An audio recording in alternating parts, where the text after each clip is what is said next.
समझने के बाद एक एक कर ब्रीफली डिस्कस भी करते हैं। खुद अजय तो ग्लोबली ट्रैवल भी कर रहे थे, बाहर से अभी आए हैं। ग्लोबल मार्केट का हाल थोड़ा सा आपने देखिए कमजोर करके लाए हैं, बीच में ठीक था। देखिए 9 दिन की जबरदस्त रैली बन चुकी है, तो थोड़ा सा मुनाफा वसूली करना जरूरी था। तो हमारे जो विदेशी भाई हैं वो भी ऐसे ही कर रहे हैं, बहुत ज्यादा परेशान होने वाली बात नहीं है। देखिए एक तो ये कि वॉल्यूम ड्राई अप ग्लोबली होना शुरू हो जाएंगे नवंबर दिसंबर के पीरियड में। जितने बड़े हेज फंड मैनेजर्स हैं मिड नवंबर से छुट्टियां पे जाने लगते हैं।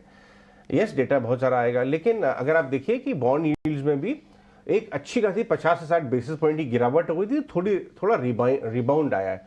ऐसा नहीं कि वो प्रीवियस हाई के ऊपर भाग गई है। ग्लोबल क्यूज में नरमी आई है, लेकिन बहुत ज्यादा चिंताजनक कोई बात नहीं हुई है, ये मैं आपको बता दूं। तो थोड़ा मुनाफा वसूली वहां भी यूएस मार्केट्स में हो रहा है।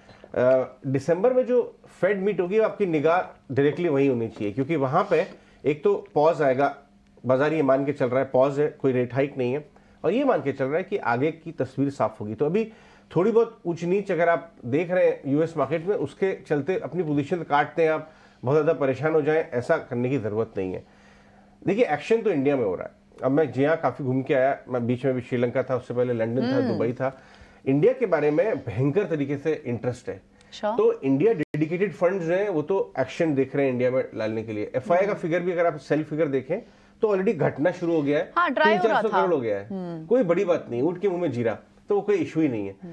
पॉइंट ये कि कल आपने एसआईपी का नंबर देखा, 17,000 पे आ गए हम। बिल्कुल। और मैं आपको बता दूं कि 1.5 से 2 साल में 25,000 30,000 की पॉसिबिलिटी है। सारे टॉप फंड मैनेजर्स जो हमारे आए हैं वो ये बता रहे हैं कि डायरेक्शन वही है, क्योंकि इस समय इंडियन रिटेल इन्वेस्टर जो एक थर्ड पिलर बन के चल रहा है, उसने अपना गेम चेंज कर लिया और उसको छोटे मोटे उतार चढ़ाव से कोई इंटरेस्ट नहीं। बहुत इंटेलिजेंट हो गया रिटेल इन्वेस्टर। करेक्ट। अब दिक्कत ये है कि उस इंटेलिजेंस में कहीं ओवर कॉन्फिडेंट ना हो जाए। ये मुझे अपने व्यूअर्स को थोड़ा सा चेतावनी देनी है कि one sided mid cap small cap में ही पैसा आ रहा है, तो वो हम डिबेटेबल है कि वो सही है गलत, बट पैसा जरूर आ रहा है बाजार में। कोई बड़ी अनवाइंडिंग इस समय नहीं हो रही है। 19,500 के आसपास थोड़ी सी रेजिस्टेंस है। हम 18,800 से चले, तो 19,500 के आसपास थोड़ा समय बिताएंगे। अभी हम 19,400 पे बैठे हुए हैं। उस रेजिस्टेंस को टेकआउट करने में तो शायद थोड़ा समय लग सकता है, इसीलिए हम पुल बैक्स देख रहे हैं। लेकिन बाजार में पुल बैक्स में क्वालिटी स्टॉक्स में खरीदारी का रुझान आपको रखना चाहिए। बैंक निफ्टी भी देखिए ऑलमोस्ट 44,000, 43,800 पे हम आ चुके हैं बैंक निफ्टी में।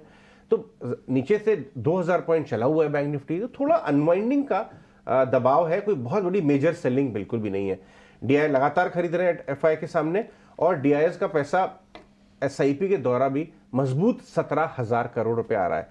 कुछ जगहों के बारे में आपको बता दूं जहां अच्छी बाइंग हो रही है, आपको भी नजर रखनी चाहिए। जहां जहां नंबर अच्छे हैं और खराब ग्लोबल क्यूज की वजह से आपको नीचे पुल बैक मिले, औरबिंदो फार्मा जैसे स्टॉक सारे एस्टिमेट्स को बीट करके 30-30% बीट अगर कोई स्टॉक करता है, सॉलिड नंबर्स, चुनिंदा फार्मा और चुनिंदा मीडिया स्टॉक्स जहां नंबर बहुत अच्छे हैं, वैल्यूएशन ज्यादा बढ़े नहीं है। और मीडिया में बता दूं, हम लोग तो खुद ही मीडिया में काम करते हैं, 10 साल के लोएस्ट लेवल पे ओनरशिप है, कोई देख ही नहीं रहा है उस सेक्टर में।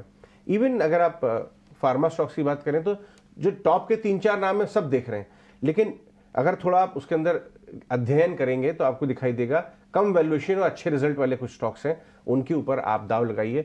मुश्किल होगा पैसा लूज करना। बाजार में पुल बैक्स का इंतजार करें, जैसे आज आपको एक पुल बैक मिल सकता है, और उस पुल बैक्स में आपको क्वालिटी स्टॉक्स के अंदर खरीदारी करनी है। बाजार में कोई बड़ी मंदी इस समय नहीं दिखाई दे रही है।